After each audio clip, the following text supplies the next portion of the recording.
નમસ્કાર ખેડૂત મિત્રો, સ્વાગત છે બધા મિત્રોનો અમારી યુટ્યુબ ચેનલમાં. હું છું આપનો મિત્ર ભાવિક ફગાસિયા. તો મિત્રો, ખાસ કરીને આ વિડીયોના માધ્યમથી આપણે વાત કરવાની છે બંગાળની ખાડી નજીકથી જે લો પ્રેશર સિસ્ટમ આવી રહી છે, તો તે સિસ્ટમના વરસાદના રાઉન્ડ બાબતે મહત્વપૂર્ણ અપડેટ અને એક સારા સમાચાર ગણી શકાય તે પ્રકારની અપડેટ છે. તેમજ ખાસ કરીને સિસ્ટમની હાલની સ્થિતિ શું છે અને આવનારી 24 કલાકની અંદર વરસાદની ગતિવિધિ કયા કયા વિસ્તારમાં જોવા મળશે, સંપૂર્ણ માહિતી જોઈએ તે પહેલા જે પણ મિત્રો નવા છે તે ચેનલને સબસ્ક્રાઇબ કરી લેજો. તો મિત્રો, સિસ્ટમ જેમ નજીક આવી રહી છે તેમ તેમ મોડેલોની અપડેટ છે તે પણ પોઝિટિવ થતી જઈ રહી છે, જે આપણા માટે એક સારી વાત ગણી શકાય. અત્યારે મારી સ્ક્રીન પાછળ તમે સેટેલાઇટ પિક્ચર જોઈ રહ્યા છો. સિસ્ટમ છે તે નોર્મલ કરતાં થોડી વધુ નીચે પણ ચાલી રહી છે, જે પણ એક સારી વાત આપણા માટે ગણી શકાય.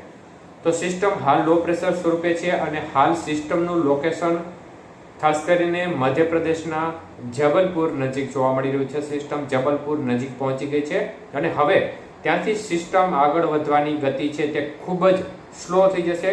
એટલે કે આમ જોવા જઈએ તો કલાકે 3, 4, 5 કિલોમીટર પ્રતિ કલાકની આગળ ગતિ થઈ જશે. મતલબ કે ખૂબ જ ધીમી ગતિ હવે સિસ્ટમ આગળ વધશે, કારણ કે આગળ સૂકા પવનોને છે અને સૂકા પવનોને ભેદીને આગળ સિસ્ટમને વધવા માટે મોટા અવરોધો ઊભા થતા હોય છે.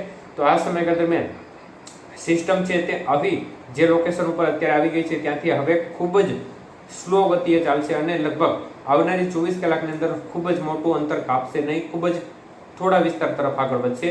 સિસ્ટમના વાદળો છે તે ખાસ કરીને ગુજરાતના MP લાગુ બોર્ડર કાંઠાના વિસ્તારો અને રાજસ્થાન બોર્ડર કાંઠાના વિસ્તારો સુધી પહોંચી ગયા છે અને હાલની સ્થિતિ પ્રમાણે પોઝિટિવ અપડેટ એ માટે દેખાઈ રહી છે કારણ કે બંને જે મુખ્ય મોડેલો છે તે મુજબ સિસ્ટમની વરસાદની તીવ્રતા છે તે બધી બાજુ રહે તે પ્રકારની શક્યતાઓ અત્યારે લેટેસ્ટ અપડેટ છે તે મુજબ જોવા મળી રહી છે. મતલબ કે વધઘટ સાથે બધા વિસ્તારોમાં વરસાદનો લાભ મળે તેવી અપડેટ અત્યારે ચોક્કસપણે દેખાઈ રહી છે.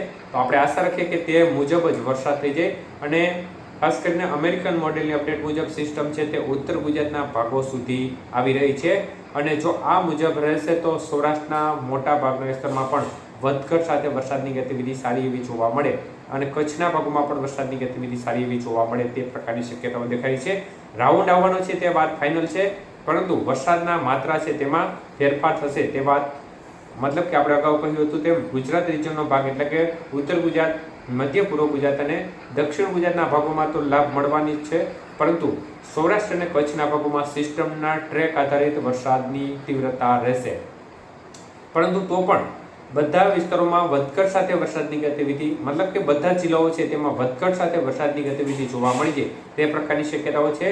વરસાદની મુખ્ય અસર આવતીકાલથી ગુજરાત રિજનના ભાગોથી શરૂ થશે. આજે પણ ખાસ કરીને પૂર્વ ગુજરાત, ઉત્તર ગુજરાતના ભાગો છે બોર્ડર કાંઠાના વિસ્તારો, તેમાં છૂટો છવાયો હળવો મધ્યમ વરસાદ શરૂ થઈ જશે. દક્ષિણ ગુજરાતના ભાગોમાં પણ વરસાદની આજે શરૂઆત જોવા મળશે, પરંતુ સિસ્ટમ જેમ હવે નજીક આવતી જશે તેમ તેમ વરસાદના વિસ્તારો છે તે પણ ગુજરાતના ભાગો તરફ આવતા જશે અને સિસ્ટમ ઉત્તર ગુજરાત નજીક આવી અને જો સિસ્ટમનો ટ્રક અમેરિકન મોડેલની અપડેટ મુજબ છેક સૌરાષ્ટ્રના ભાગો સુધી લંબાય તો સૌરાષ્ટ્રના ભાગોમાં પણ ખૂબ સારો વરસાદ અનેક વિસ્તારોમાં જોવા મળી શકે છે.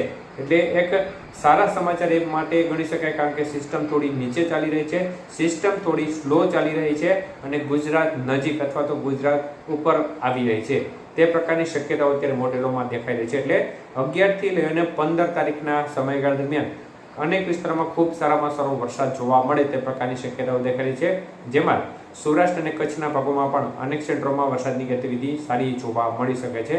હવે આપણે નજર એ રહેશે કે સિસ્ટમ કઈ દિશા તરફ આગળ વધે, મતલબ કે કેટલી નીચે રહે અને કયા વિસ્તાર સુધી આવે.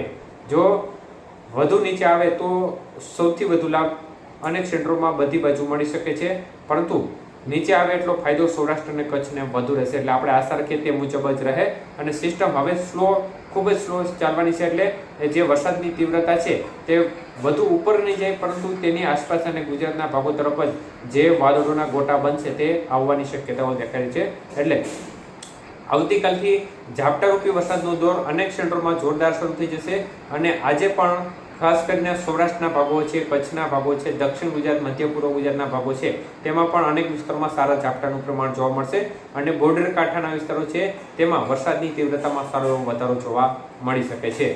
તો આપણે આશા રાખીએ કે આ લો પ્રેશર સિસ્ટમ છે તે ખૂબ જ નજીક આવી જાય અથવા તો ગુજરાત ઉપર આવી જાય.